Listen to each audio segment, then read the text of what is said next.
Hey everyone, and welcome back to another episode of Dinkytown Sports. Today we recap Week 11 in the college football season. Enjoy. And welcome back to the Dinkytown Sports Podcast with your two hosts again, Christian and Cody Hain. Everyone else is busy. Zach's working. I don't know what Cameron's doing, but Feels like we're losing our juice. Yes, it does. It does. Sad day. Well, this week of college football once again was bonkers. None of us did well in picks.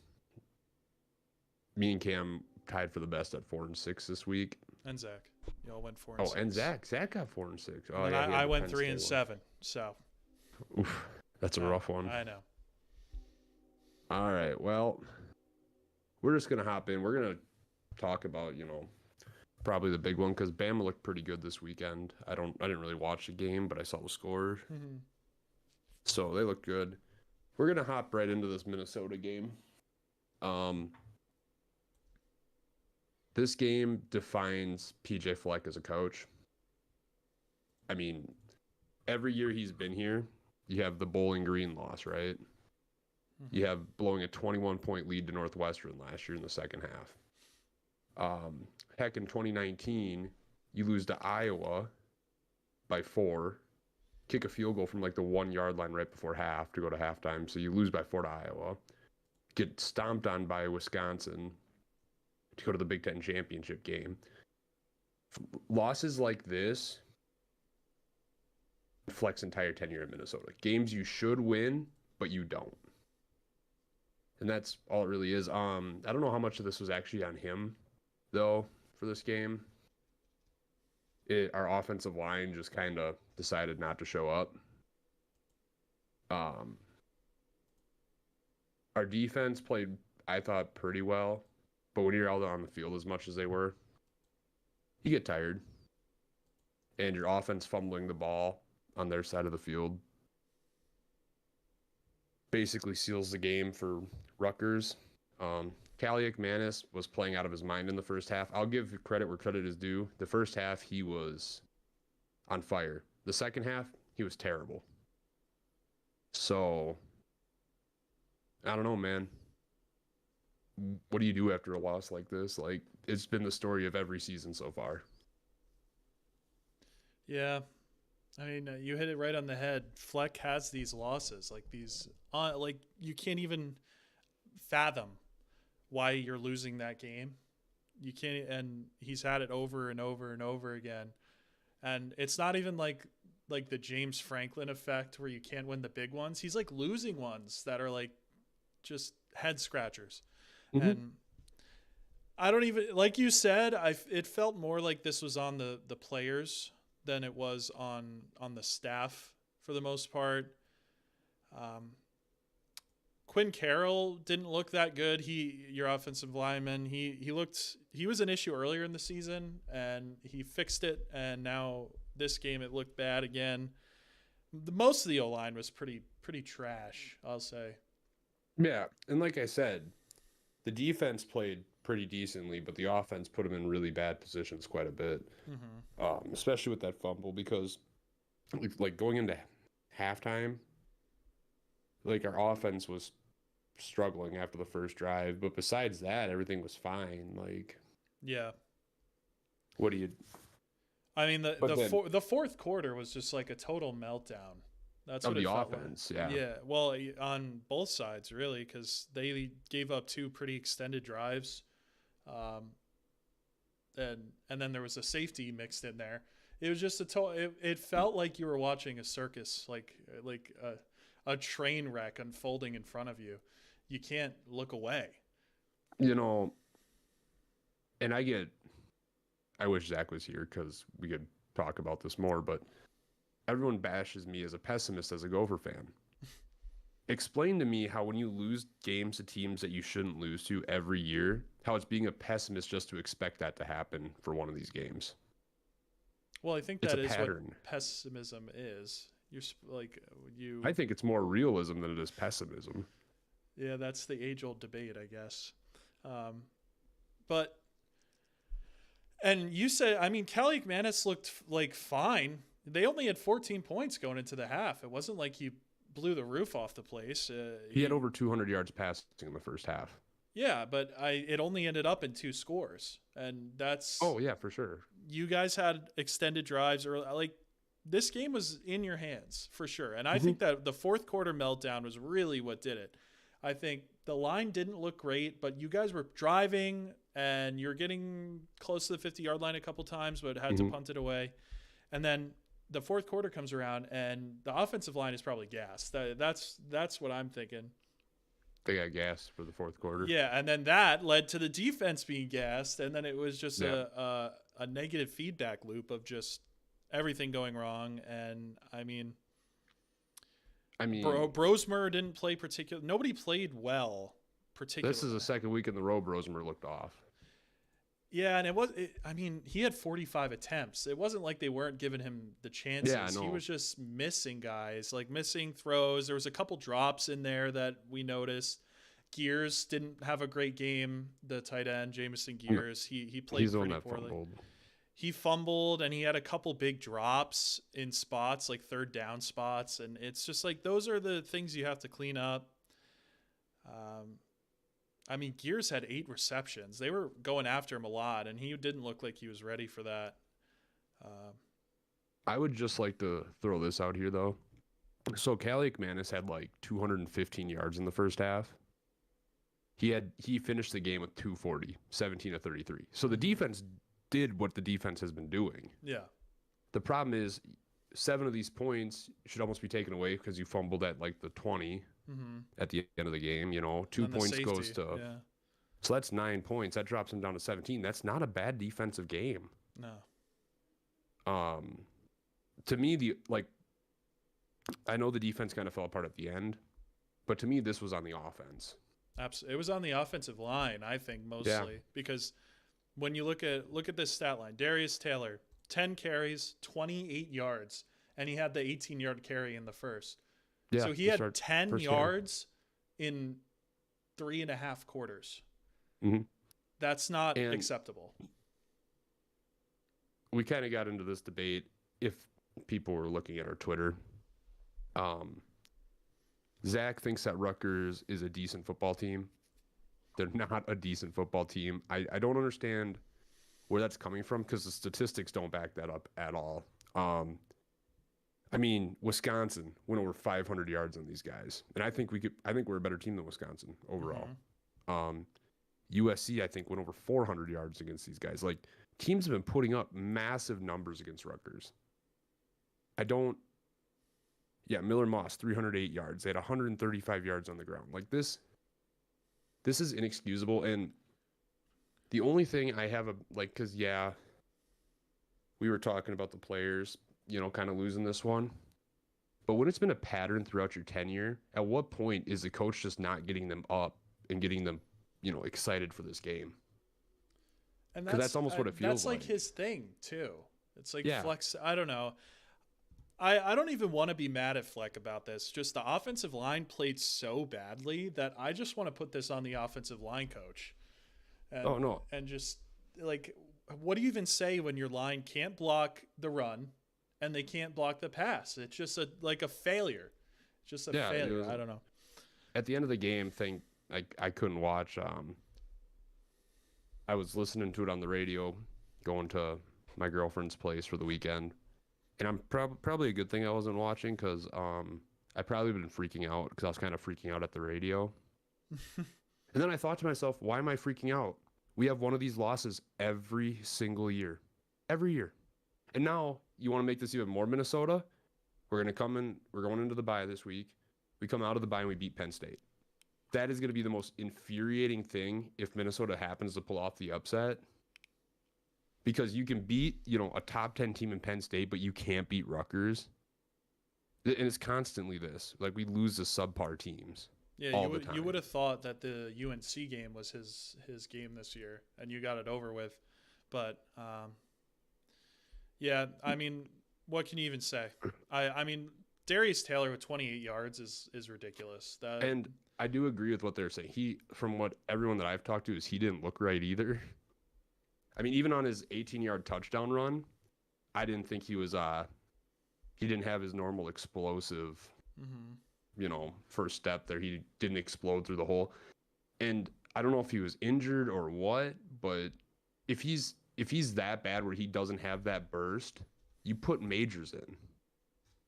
Because number one, you could hurt him worse. Yeah. And number two, he's detrimental to your team at that point. So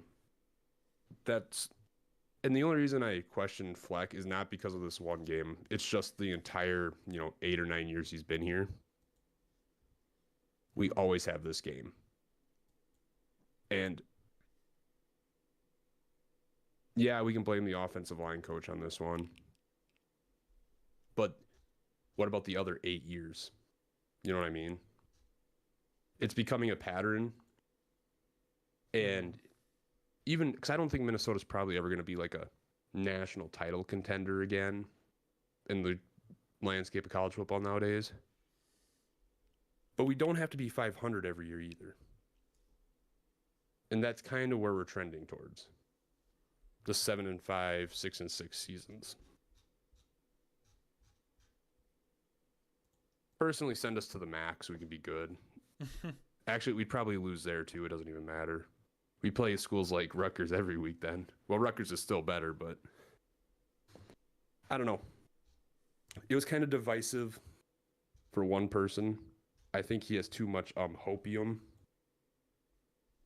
Yeah, I don't know if it was like cope to try to make himself feel better. He wasn't coping though. But I guess it was. I guess he must really believe that Rutgers is good, or like good enough that this isn't a bad loss, which I don't think it's even close. Like Rutgers would have been bottom of they would have been, if we beat them, it would have been 1-5 right at the bottom of the Big Ten. Like I don't know. And yes, he brought up the point that they beat Virginia Tech, which isn't a bad school. They beat Washington, who isn't a bad school. Well, but then they lost Washington in a little bit. Yeah, they might be pretty bad. Who knows? Because they had that flash where they looked decent. Well, then you lose to 7 to Nebraska. You lose by 35 to Wisconsin, 3 to UCLA, 22 to USC. Like, teams we beat are beating up on this team.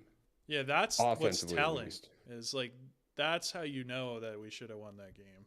It was just the fact that they've been getting tossed around like a salad by teams that you guys have ran through. So, yeah, interesting game.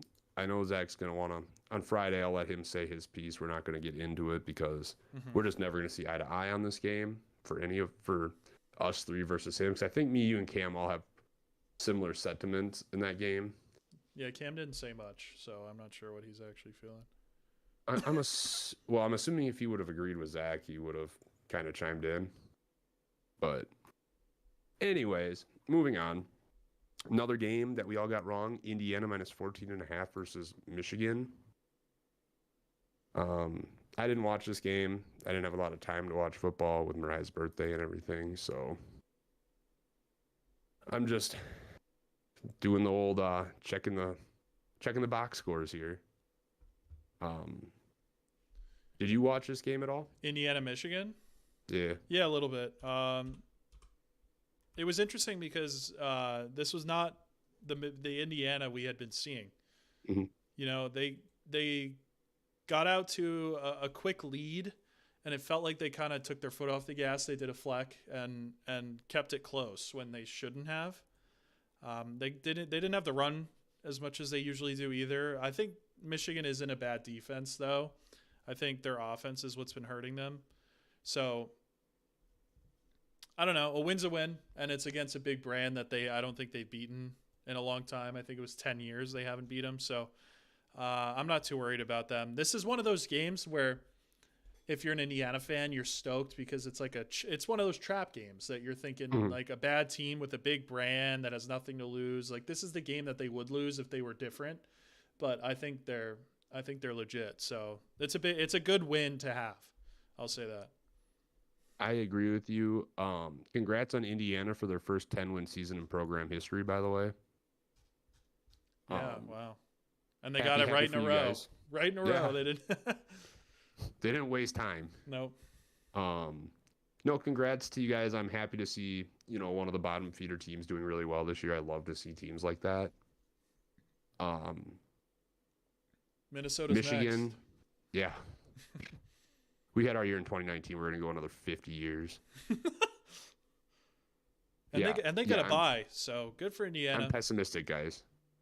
Yeah, we know that. You're a realist, right? You're a realist. Well, after that, I'm a realist in saying that Rutgers is a bad team, and we shouldn't have lost that game. Instead of taking the copium way and being like, oh, they're a good team, like Fleck does every week. Oh yeah, they're a tough team out there. Like, dude, they're like 2-6. You should have beat them. I didn't even see what he said post game. I was listening to the radio show, and he came out and he said they did not play well enough. And I'm like, well, yeah, that's true, but I'm still waiting for the whole they're a great team thing. Because he always says, and I get having respect for your opponents, but it's pretty much every week Flex is the same thing when we lose. They're a great team. We just didn't compete hard enough or something like that. Like, dude, just take some responsibility. You got your cheeks clapped by a team that was not as good as you. Don't sugarcoat it. I hate that. Yeah. That's because I like Fleck, but sometimes his rah-rahness and just not accepting the fact that we're just not very good right now. Like, I think we're a good team. I think we have talent. The problem is it's just not consistent. I mean, that's like a good coach, though, and I hate it.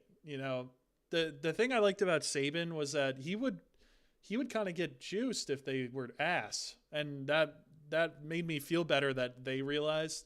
But Fleck is one of the guys that's like, yeah, they're a good team, they beat us or whatever, and he'll say everything behind closed doors. But that doesn't help fans.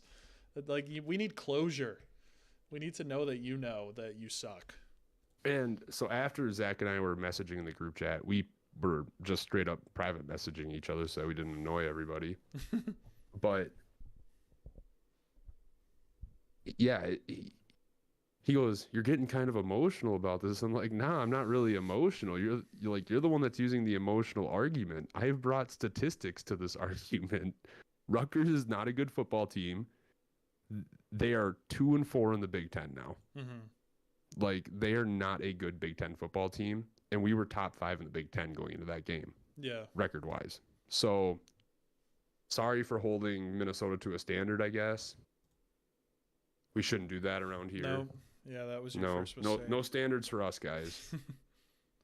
just take your 7-5 season and walk away. And I told Zach, I'm like, if we play like that again, I could see us losing out. Oh, for sure. Yeah. Well, Wisconsin is better than Rutgers. Yeah, definitely. I think so. And Penn State is obviously better than Rutgers. So, like, these next 2 games, we'll see because if we lose these next 2 games, I will want him fired. Because I understand it might not be his fault. He doesn't have play calling duties, but guess what? You're the head coach. It's on you. Well, on paper, you know how Fleck's thing has been, he's been an on paper good season guy. On paper, this is a bad season. Yeah. Iowa loss, if you lose out, you lose to Penn State and Michigan. Even though you beat 2 ranked teams. And Wisconsin. What did I say? I meant Wisconsin. Oh, you said Iowa. I thought you were talking about that loss first. Well, I am, yeah. So you lose to your 2 rivals if you lose out, and you lose to Michigan and UNC and Rutgers, which are bad teams. Fireable offense. We keep saying this But no. And this is the whole, we rattle off 4 in a row. And yeah, it's kind of getting back on the bandwagon with Flack, but I wasn't saying it because we were, winning. Right. I'm not going to say it now either. No, yeah. Because he hasn't. The thing is he gives you this glimmer of hope. His teams do, and then they just crushes it every time. And it's not like Nebraska with Bo Pelini, where it's 9-3, 10-2 every season. No, our good end is 8-4. I said a successful season this year is 8-4. They have to win out. They have to beat Penn State at home and Wisconsin in Madison. And if you don't win those 2 games, you've lost all 4 of our rivalry games this year. Yeah. You can't go 0-4 versus rivals and still be a coach. Sorry. I don't know. So I feel like I feel like Fleck is like just good enough where they'll never fire him. I hate mediocrity. I know. Mediocrity is the worst, dude. I don't know. You guys just got a good draft, not draft class, recruiting class. So, I mean, Ooh. you had Coy come in, who's been a Hmm. stud, and he will be if he stays. I think he will. I think he likes Yeah. it. Well, I mean, since And Fleck has been here. you have all of Lindsey if he sticks around, Drake Lindsey. And then the rest of your position groups are pretty young, so it's not like you're. I don't know. I think he gets this ride, this last ride. You see what you can do with Lindsey. I think in 2 years, if he hasn't done different, he'll probably get canned. Well, he's not going to be fired this year because his buyout is very high for the state of Minnesota. So he's actually the highest paid public employee in the state of Minnesota. So Take that, Amy Klobuchar. yeah, that's funny. Anyways, moving on. So now we got Washington and Penn State. Penn State looks like they ran away with it. Once again, I didn't get to watch, so I'm There looking at wasn't much to box say about scores. this one. Washington is bad. I didn't think they were this bad though. No, they were always this bad. I think it was a herring with the Michigan win because they were ranked Okay. 10th at the time when they beat Yeah. Michigan. So I think we've had some like subconscious carryover from that they're good. They are not good. USC is the only other win they've had in that stretch, and they're bad. They lost to Yeah, Rutgers too. Yeah. They lost to Wazoo, who's ranked now. Like they've lost all their games against good teams. So Gotcha. So bad pick by me, I guess, but I didn't think that Penn State was gonna, because Penn State hasn't been blowing people out like that, so I didn't expect it. I to. thought they'd put up more points. I took the over on that one. So Like I said, Penn State's games have all been close though. That's why it kind of, this You is know the what I first time mean? Penn State's covered in a long time too. yeah. So So bad beat. Up next we have Ole Miss and Georgia. Georgia lost. Imagine that. Who could have predicted that, Christian? I don't know who could have predicted I that. don't know. We're the two smart ones. Zach and Cam had Georgia. Cam had Georgia minus 2.5, 1.5, whatever the lines were. They changed before we got on. Yeah, we were all over the place. Yeah. Ole Miss. Christian took Ole Miss plus 1.5. I took the Ole Miss money line because Why if you're not? yeah, at that point, why not, man? Better odds. Because I think We Ole both Miss won. at the time was like plus 110 to take the money line and minus 105 to take the spread. So just take the better odds there. Yeah, I thought they were going to win that game too. So I mean, Georgia, what the hell? The Carson Beck regression is actually concerning. yeah, I have no idea what's going on with him. He's thrown double the amount of picks in the past 6 games that he has in his entire career previous. So I don't know if he's hurt. I don't know if he's not seeing the field for whatever reason. But, I mean, I didn't think Ole Miss played particularly amazing, offensively at least. And just Beck couldn't move the ball down the field, and he ended up throwing a pick late, and that pretty much sealed it. They had a bunch of fumbles. There's 4 total fumbles and 2 lost in that game for Georgia. I mean, They pulled a Minnesota almost, except against a better team. yeah. Like Ole Miss didn't run the ball very well. Most of the rushing was from Jackson Dart. The receivers he kind of spread the wealth. I mean, Georgia's running game has been atrocious recently. I Not thought characteristic, man. they got Trevor Etienne from Florida this year, and that was supposed to be the piece that put them over, you know? And and he just has not been. He's been out carried by Nate Frazier for weeks, and they just have not looked that great. And I don't even think it's like the offensive line is playing bad or anything. Ole Miss, by the way, had 5 sacks in this game, and they lead the country with 47, 7 more than the next team. Their front 7 is different. Ole Miss, they're legit. I think this is their proving they're legit game. So I think the SEC has some teams that can cause some damage.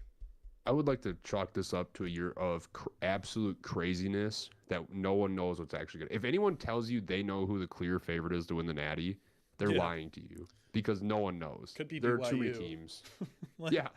BYU could go on a tear at the end of the season and just win it all. You got, Georgia, who just lost, but they're still in the hunt. Ole Miss is obviously in the hunt. Like, those two teams can go far. Ohio State could go far. Oregon could go far. You just don't know. Hell, Penn State, as much as I think they're overrated, at this point, you don't know. Yeah. Like, everyone's just been beating everybody. If Drew Aller has a life game, yeah, you just don't know. The CFP rankings are live right now, coming out, and they kept Miami ahead of Alabama, even though they just lost to Georgia Tech, which is interesting. Nothing else Miami's really. been having close games the past few weeks too, so it's not like this has come out of nowhere. BYU at 6. Nothing really crazy. Ole Miss moved up to 11, so they're in right now. Indiana's at 5 now, so top 5. Woo. Yeah. Next up, Iowa State at Kansas. This one was insane. I don't know. Again, this was a thing. I said it when we were picking. I was like, why is the spread like this? And I keep getting burned on games like this. Iowa State had 383 passing yards and lost this game somehow. I mean, Devin Neal played fantastic for Kansas. He had 116 yards and 18 carries. Jalen Daniels played uncharacteristically well. He hasn't been. He hasn't been this whole time. I don't know what Vegas saw on this matchup. Not much to really say. I think this was a stereotypical Big 12 game. Yeah. There was no defense at all for either team because Kansas had 532 yards. Iowa State had 461. Iowa State had a bad second quarter, and that kind of just put them far behind, and they had to dig themselves out of that hole. Kansas put up 532 total yards on them, and that's not how you win games. No, a lot of offense. I mean, I'm sure this was exciting to watch with how much offense there was, but it seemed like it was over pretty early. And this is interesting because Iowa State has had one of the better defenses in the country so far this year. They're one of the few teams that shut down Caleb Johnson. Yeah, so I don't know what they were doing. I didn't know what was going on at the time, and I still don't know what happened, but Kansas pulled out a big one. Iowa State, they didn't look good against Texas Tech either, and they ended up losing that, so maybe they're just gas at the end of the year. Who knows? Maybe. Because I think they outperformed. Like, I put them in the running for the Big 12 championship, which was wide open at the time. But pretty much every team at that time was in the running. Yeah, it just seems like they're, I guess, exhausted. I don't know. How else to, like, their defense maybe. Because their offense played fine. They put up 36, but your defense, like, giving up 45 points to Kansas, that's rough. Yeah. Who hadn't been playing well at all this year, so. No. Zach was smart for taking the over in this one. Kind of. I would have never taken that, though. Iowa State's defense has been good, but they haven't put up a ton of points. I don't know. I think I made a joke about that while we were scrolling through. Probably, yeah. Because Iowa State had a good defense. Well, look at that, Zach. You made me eat my words. Up next, Bama and LSU. Bama, Zach picked the exact score 38-35, which did not happen. Wishful thinking for LSU. Yeah. Me, Christian, and Cam, we all got it right taking Bama -2.5 here. Christian, go ahead and get on into it. Jalen Milroe is healthy, and college football shudders at the idea of him being 100% because there's no better player in the country than when Jalen Milroe is healthy, in my opinion. I think it's obvious. Everyone was like, he's not hurt. I think it's obvious he was hurt. Seeing how he played this week after coming out of the bye versus the past 3 weeks, I think it's night and day. He's more explosive on the ground, and that just leads to more confidence. That leads to more of your plays being open to you. And it just was free almost because it should have ended 42-6. But they scored a last-second touchdown right at the end of the game, which was annoying. I love garbage time touchdowns. But the run game was good. That's the thing that we've been trying to hammer home, get the run game going, and especially with Milroe, they did a lot of he had 4 rushing touchdowns, and one of them was 72 yards, so he was cooking. He only had 12 carries for 185 yards. It seemed like every time he touched the ball, they were going to go for a mile, and the play calling was really good. They were doing a lot of like midline read options that the running back like lead blocked for Milroe. They did that twice. The 72-yarder was on that. And I thought that was really interesting because we hadn't seen much of that. It was more just like QB draw or like QB power and stuff with him, but they were using blockers efficiently, and that was cool. I hadn't been liking what Nick Sheridan was doing for the most part the past few weeks, but this was a really good game. I don't think LSU's defense is that great, so I'm not like jumping for joy that we just did this on the best defense in the country, but definitely a good sign. What really made me happy was how our defense played. I thought Nussmeier was going to get his yards, but they held him to 6 points until 20 seconds left to go in the game. You know, it's like that made me happy. Keon Sabb was out this game too, and Bray Hubbard came in. It was a little white guy at defensive back, and he played insanely well. So he's our Jackie Robinson. But Noah's Cooper regime. Yeah, he broke the mold. But the Bama defense is legit. I don't think there's – if you give me every defense in the country, I'd probably take Bama's right now, at least. The pass rush isn't, like, insane, but just the being able to stop big plays from occurring, and they've been able to get guys out on – their defense is great. That's all I'm saying. I'm not going to try to juice them any more than that. If you could take Ole Miss's front seven and put them on Alabama's team, that'd be the scariest defense in the history of sports. Yeah. That'd be nuts. That's how Alabama's defenses used to be, though. When we had that's true. When we had Quinnen Williams and those guys running around, or even when we had Will Anderson in 21 going crazy, the defenses were elite. So I think it's good that DeBoer's getting this kind of production out of his defenses, because I was afraid that the defense was going to be the problem now that the offensive-minded head coach had come in. But it seemed like the defense is pretty good. I think Womack was on the hot seat for a minute. I thought he had a few really bad games, but they've been really good. And Bama's legit. I think the scariest team in the country right now is Alabama. If they could play like that. See, and I'm not questioning that, because that very well could be true. The question is, what team is going to sustain their play? Right. Yeah. Because that's been the biggest question all year. It's been up and down for everybody. And yeah, Milroe's been maybe a little banged up, but with how much talent that team has, you know what I mean? Like, I don't know. I think if your quarterback is hurt and your whole offense revolves around the quarterback being mobile, able to run the ball, that hurts more than most.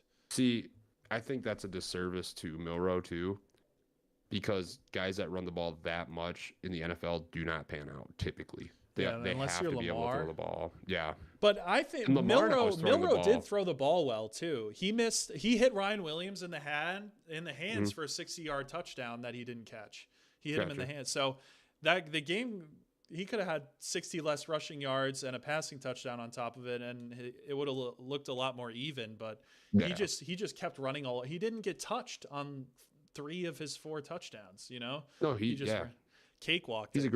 He's a great college quarterback. I'm interested to see what happens when he moves to the NFL. I think he's going to get the Jalen Hurts action. He's going to be like an early mid-second rounder going to a team that has good pieces, which is all you really need. And then he comes in and he succeeds. I think that he's faster than Lamar on the ground.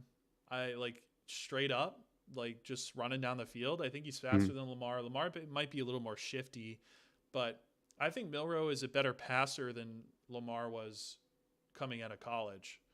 Probably. In my opinion. But the CFP rankings just came out, finalized.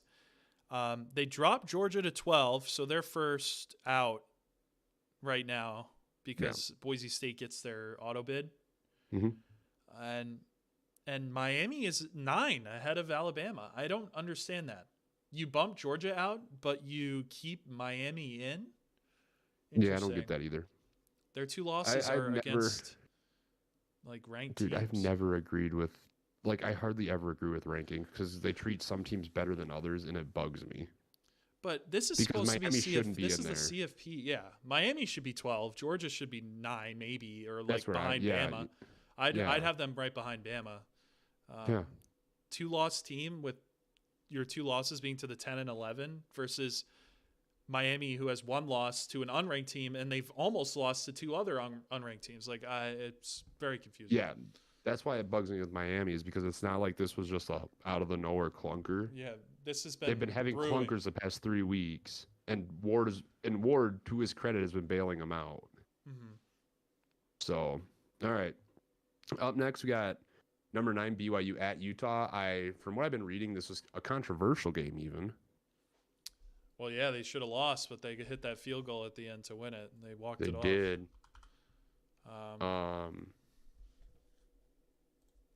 Yeah, this game, I don't know. I know BYU won by 1. I know Utah's not great, but it's so hard to like make judgments on rivalry games. We've talked about it before. Like, rivalry games are just different. Yeah, and they're at Utah, so. Yeah, because I mean, like 4th and 31, like nobody thought Auburn was going to have that game going that way to that point. So rivalry games in college are different. So I'm not going to read too much into that. BYU stays undefeated, which that's all you need to do right now. BYU just needs to win. Yeah, doesn't really matter how at this point. They jumped to 6 after that, so they weren't reading into that, either. So. Yep, and they shouldn't. I agree with that. Rivalry games are huge wins. Yeah, this is like what we were talking about before. If you like for Indiana, it's like one of those games that if you win, you know you're legit.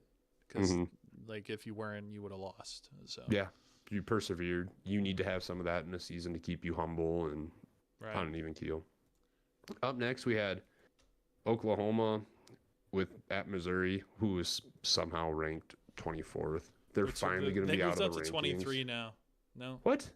Yep, they're 23rd now in the CFP. Who won this game?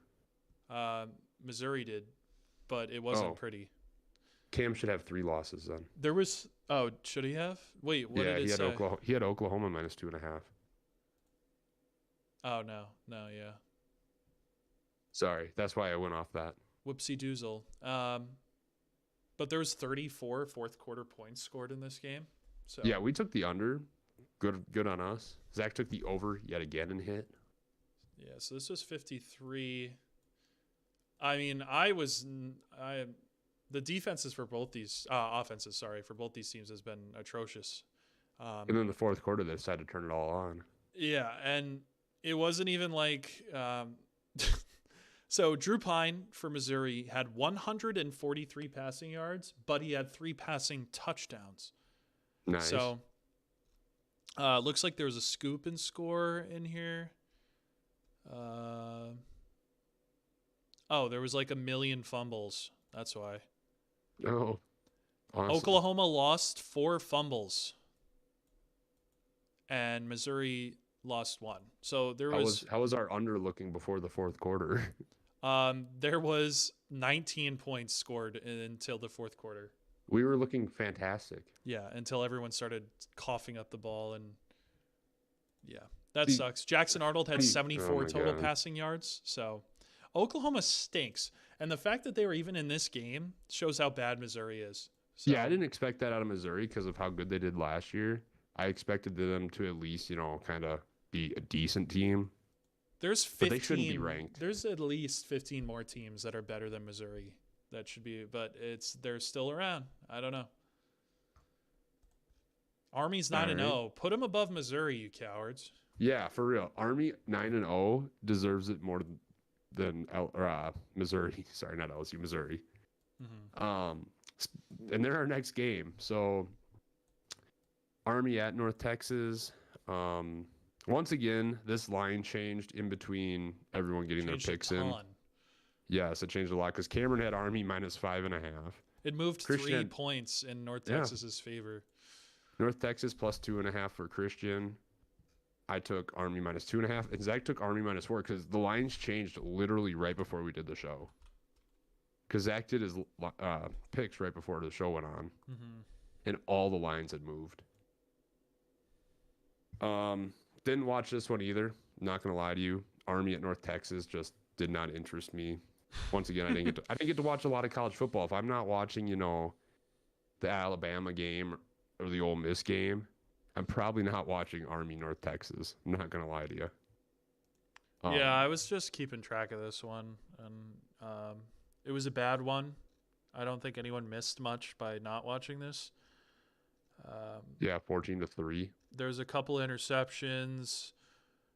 There was a fumble. I mean, North Texas had the best passing defense or offense in the country, basically coming into this, and they only put up 214, and then their quarterback had 2 picks. I think this Army kind shut of them down. Yeah, I think this is interesting because one of the concerns I had for Army was how would they be able to keep up with like these very modern offenses.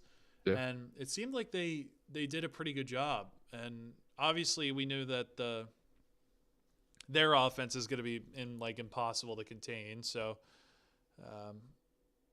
yeah, what can you do? I was hoping that North Texas is like just the sheer amount that they throw the ball and how successful they are doing it would have broken through at some point, and it never really did. So No. I'm not mad that I didn't get that. I thought I was. Well, you'd be un-American if you're mad that Army won.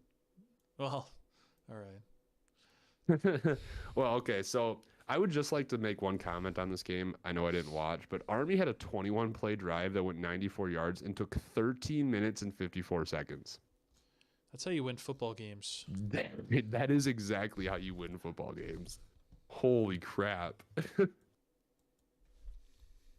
Army been quick strike, or not really normal quick strike, but they score a lot of points lately.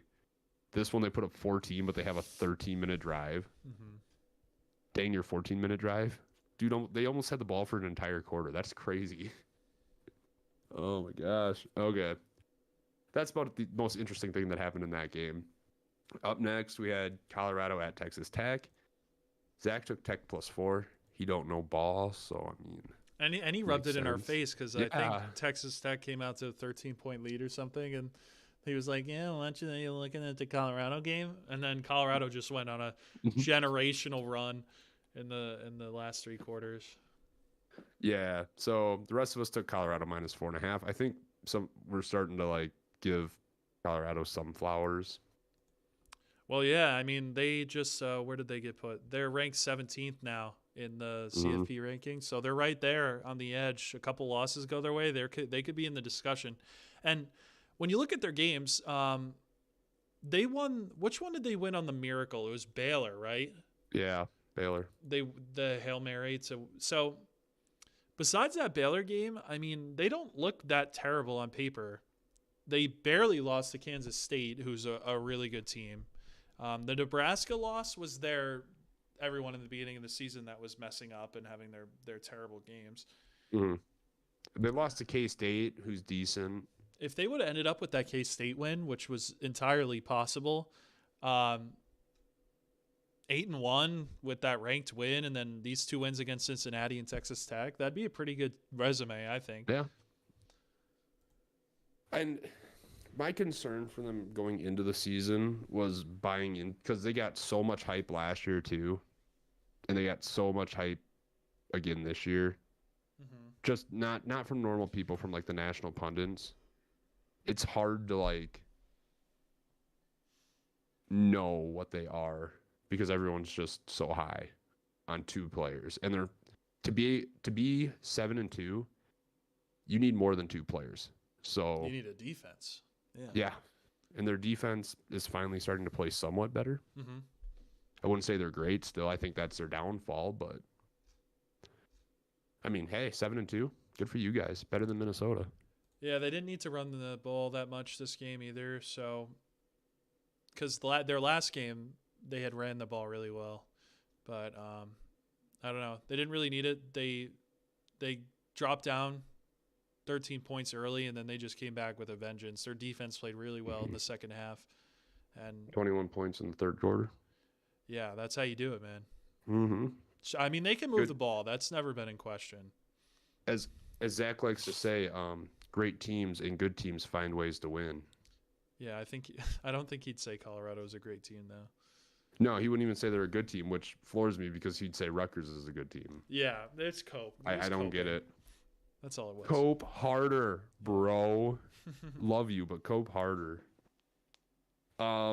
Christian, any news, anything important you've seen from college football the past few days? No, besides the CFP rankings just coming out, there's nothing really that mind-blowing. SMU 14, right outside. There's some interesting teams that are right outside, with Colorado, SMU, Wazoo's there.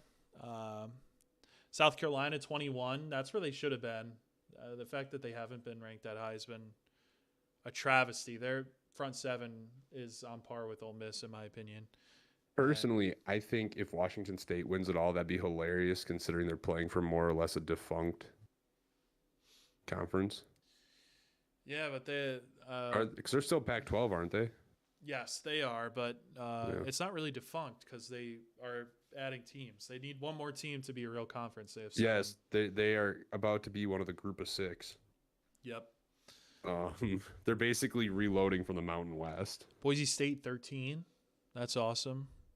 Yeah, I love that. Ashton Jeanty's my Michael Myers in the backfield. LSU dropped a ton. They're 22 now. They're pretty close. I think we all had the same concern with LSU as their defense.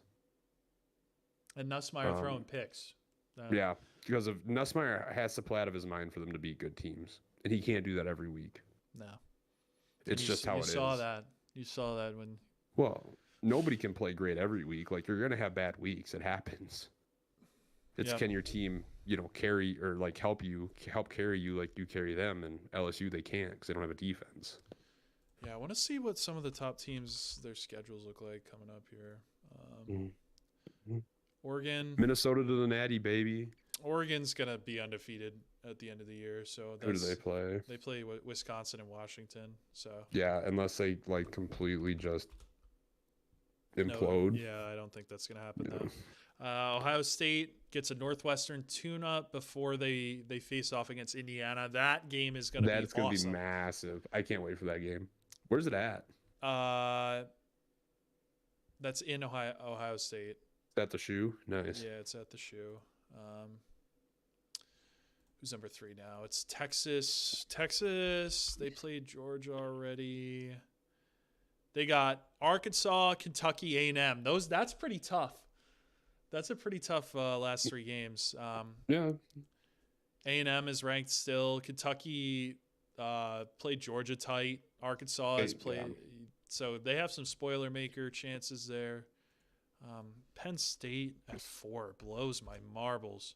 Penn State is Minnesota season finale, or not season finale. Yeah, realistically, they'll probably end up winning out. 11-1. Penn State sucks. They had to expand the CFP for them just to get in. Congratulations, guys. You are now consolation prize winners. Indiana, obviously, they play. We just talked about it. Ohio State, but they get their bye week, so that'll be good for them. They'll be all nice and rested and healthy. I'm not going to lie to you. I would give anything to see Indiana beat Ohio State. It's possible. I would love to see that. BYU should end up, unless Kentucky or Kansas continues on their run. BYU, they only play Arizona State and Houston. Arizona State's a decent team. Yeah, they have their good ones, but I think they should win those. Tennessee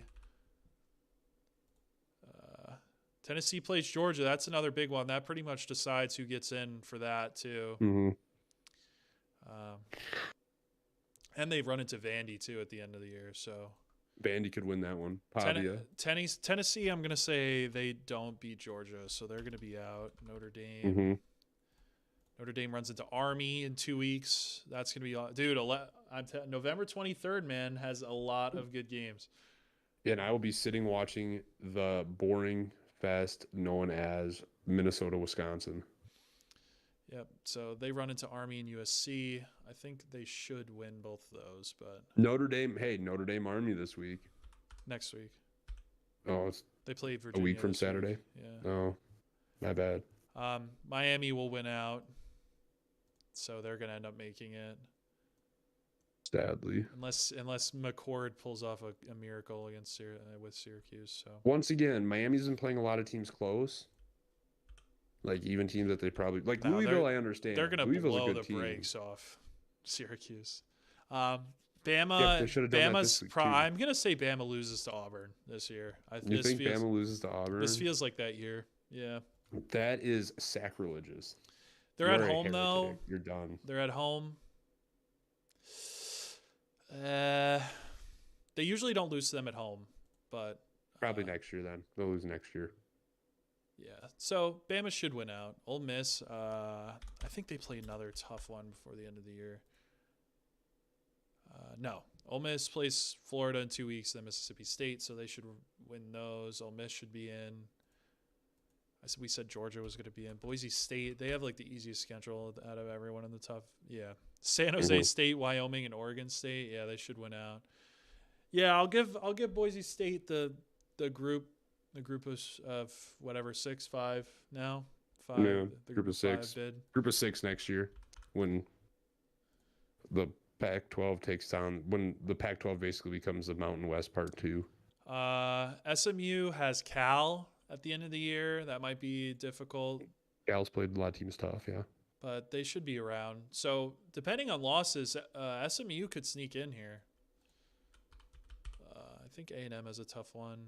I love having 12 teams in the CFP. I'm not going to lie to you. Yeah, A&M plays Auburn and Texas, which could be difficult, both of those. Kansas State. That's Kansas City Chiefs. I don't care. I hate the NFL.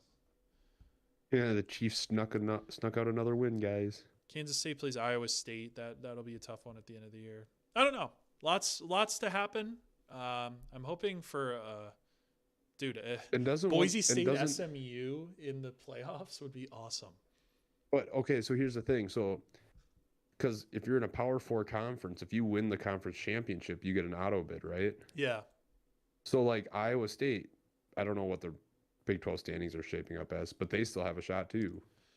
Yeah, that's in the So they'd have to win every game. So yeah, they'd have to win out, and you'd have to have Colorado lose, I think. Yeah, I haven't looked at the standings, so I'm clicking into those. And then there's the tiebreaker. Well, Iowa State or Kansas State is going to get through. So I think Iowa State's pretty chalked at this point. Does Colorado have the tiebreaker on them? They're 5-1. They're straight up in conference better record. Yeah, I know. But if they lose, I'm just saying if that so happens to happen. They haven't played each other, so isn't it like against common opponents, better winning percentage? Something like that, probably. I'm not going to calculate that right now. But... Who knows? I'm just saying, like, because that's not impossible either. Kansas State not out of the running. Arizona State, I don't know what the tiebreakers are, but I'm just looking at the straight up records here. You know what I mean? Mm-hmm. Like, because you have BYU who's 6-0 in conference, Colorado who's 5-1, and then you have 4 teams that are 4-2 in the Big 12. So, yeah, Big 10. Big 10's pretty much figured out. Yeah, we already know. Yeah, it's going to be Indiana, Oregon in the Big 10 championship. That'd be crazy if Ohio State. Nuts, yeah. Ohio State not making the. I would like to say 4 out of the top 5 teams are from the Big 10, which is absolutely nuts. I don't know if I've ever seen that in my life. Actually, so if Ohio State wins out, beating Indiana, they get in over Indiana. Yep. That's interesting because Indiana's season rests on one game, basically. Mm-hmm. Yep. Because do you think with how they've been treated in the CFP, do you think that they get in the top 12 if they lose? If they play Ohio State and they have a close loss, you know what I mean? Like 3 You points think or they'll just still be top 10 or so? they should be. 'Cause If what they are have a ranked close, now? they're ranked 5th. If they have a close game with Ohio State, there's no way they can drop them more than 6 spots. You don't think they're looking for an excuse to get rid of him? They might be, but I'm just saying it's wrong. Right. Because anyone else loses to the number 2 team by 3 points, they're not being dropped, 7 spots. I'm assuming that's probably what's going to happen. I'm just saying it's not right if they do it that way. Mm-hmm. And as most fans would say, that's true. Yeah. Because it's not like they lost to some, nobody. Right. They lost to the number 2 team in the country by 3. You'd almost have to keep them in. Mm-hmm. Heck, if they lost to the number 2 team by 3, they probably shouldn't even really move. They like down to 6, maybe 7. Yeah. The SEC is up in the air. There's like a million teams still in the running. That's because everyone's beat each other this year. Pretty much. No. I think even if Bama wins out, that they don't get a chance at the championship. They'd have to have other teams lose out for that to happen. Because Tennessee has the tiebreaker. We have the tiebreaker on Georgia. Mm-hmm. They have Ole Miss ahead, but I think that's just because of their overall record. Yeah. And we beat LSU and they lost, so we have the better head-to-head common opponent. So we'd be above Ole Miss. Texas would have to lose to A&M. Tennessee would have to lose to Georgia, I think, for that to shake out our way. Mm-hmm. Because then it'd be Texas and, no, A&M would then make it probably. Yeah, I don't think there's a world where we get in the championship game. We just have to win out for our at-large. Yeah. But, well, I don't have a whole lot else to talk about here. Yeah. So we'll see you here on Friday because that's the only day Zach can record with us. So we will actually have 3 people again. Maybe. Allegedly. No, Zach just messaged and said he'd be available. So maybe Cam too. Who knows? Because he only couldn't do it last Friday. Oh no, he said the next 2 Fridays, didn't he? Yeah, whatever.